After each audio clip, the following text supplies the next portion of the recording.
अस्सलाम वालेकुम वरहमतुल्लाहि वबरकातुह।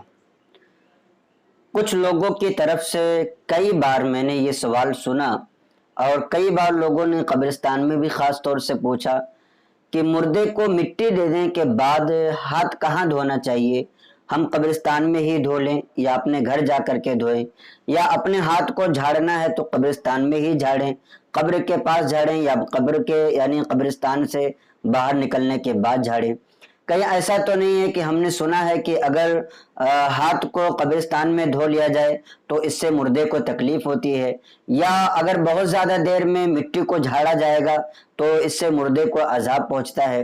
तो इन सारी चीज़ों की क्या हकीकत है आज इंशाअल्लाह तबारक व तआला हम जानेंगे, और आपको ये भी बताया जाएगा कि मिट्टी दे करके हाथ कब धोना चाहिए और कब हाथ नहीं धोना चाहिए।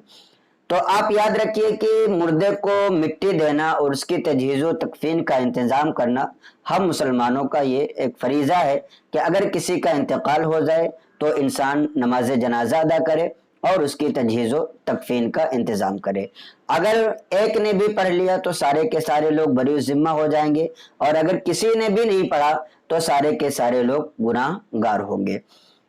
अब रही ये बात कि मिट्टी देने के बाद जो हमारे हाथों पर मिट्टी लगी होती है उसको हम कहाँ झाड़ें, तो इसमें आपको ख्याल एक चीज़ का ये रखना है कि जब आपको मिट्टी झाड़ना हो तो लोगों के बीच में इस तरीके से ना झाड़े कि उनके बदन पर लगे या उनके कपड़े पर लगे, या इसी तरीके से फिर उनके आंखों वगैरह में जाए। आप थोड़ा सा साइड में हट करके वहीं पर मिट्टी अपने झाड़ सकते हैं। रही बात धोने की कि मिट्टी अगर हमारे हाथ में लग जाए तो उसको कब्रिस्तान में ही जो नल बना होता है, पाइप बना होता है, वहीं पर धो लिया जाए या घर पर आकर के धोया जाए। तो इस बारे में आपके लिए दोनों ही इख्तियार है।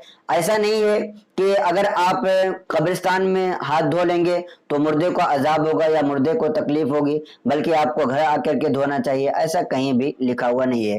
आप चाहते हैं अगर कब्रिस्तान में नल बना हुआ है तो आप वहीं पर धो लीजिए, इसमें कोई हर्ज नहीं है। और अगर आप चाहते हैं कि घर आकर के धोएं तो घर पर भी आकर के धो सकते हैं। अलबत्ता चाहे घर पर धोएं और चाहे इसी तरीके से कब्रिस्तान में धोएं, इससे मुर्दे को किसी किस्म का अजाब और किसी किस्म की तकलीफ नहीं पहुंचती है, और न इससे उसको कोई आराम होता है कि अगर आप कब्र पर मिट्टी देने के बाद अपने हाथ को झाड़ लेंगे तो मुर्दे को बहुत ज्यादा सवाब मिल जाएगा, ऐसा नहीं है। तो जो चीजें लोगों के दरमियान मशहूर हैं ये सारी की सारी चीजें गलत हैं। हाँ, ये बात आपको याद रखना चाहिए कि एक चीज ये भी होता है कि मिट्टी देने के बाद हाथों पर जो मिट्टी लगी होती है वो मिट्टी पाक होती है या नापाक होती है।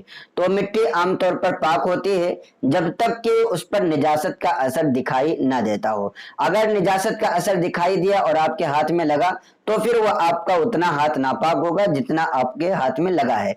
बाकी पूरे जिस्म पर नापाकी नहीं लगी है, पूरे जिस्म को आपको धोने की जरूरत नहीं है। और अगर मिट्टी पर निजासत नहीं थी या निजासत थी और उसको जब कुदाल के जरिए से, फावड़े के जरिए से खोदा गया और उसको हटा करके फिर नीचे की तरफ खोदा जाने लगा तो नीचे जाहिर सी बात है कोई निजासत वगैरह नहीं है।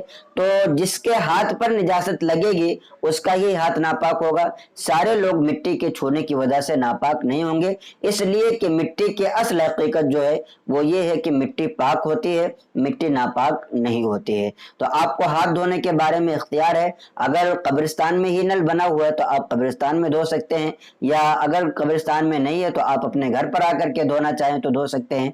झाड़ने के बारे में भी यही मसला है कि आप चाहें तो कब्रिस्तान के बाहर निकल करके झाड़ लें, चाहे तो वहीं पर कब्र से कुछ दूर हट करके जहां पर लोग ना हो कि उनके ऊपर ना पड़े, ये ख्याल रख के आप वहां पर झाड़ सकते हैं। तो उम्मीद करता हूं कि ये मसला भी आपका क्लियर हो गया होगा। आपसे गुजारिश है कि इस क्लिप को ज्यादा से ज्यादा अपने दोस्तों को भी शेयर करें ताकि उन्हें भी दीनी मालूमात हासिल हो। अस्सलामु अलैकुम वरहमतुल्लाहि वबरकातुहू।